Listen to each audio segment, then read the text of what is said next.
Reimbursements to Kenya for its troops fighting Al-Shabaab militia in Somalia fell short of target by 3.51 billion shillings in 9 months to March as the UN-backed planned date for troops withdrawal draws closer. The Treasury says in latest exchequer statistics the European Union (EU) and its partners wired nearly 3.35 billion shillings in the review period against a goal of 6.86 billion shillings in the budget.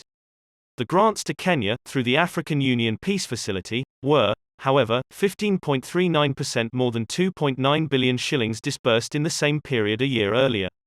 The Treasury expects to receive about 7.4 billion shillings this financial year ending June, falling to 2.5 billion shillings in the year starting July as funding dries out because of Amisom's planned handover to Somali security forces in December.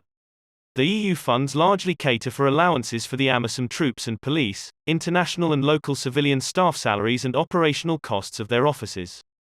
The United Nations Support Office in Somalia, on the other hand, provides logistical field support to the Amisom troops and Somali National Security Forces during joint operations.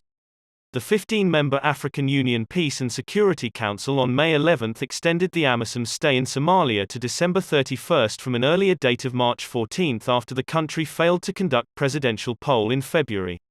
The move by the African Union's top decision-making organ on conflict management and prevention was in line with the UN Security Council's resolution on March 12, reauthorizing Amisom to maintain its 19,626 offices in Somalia.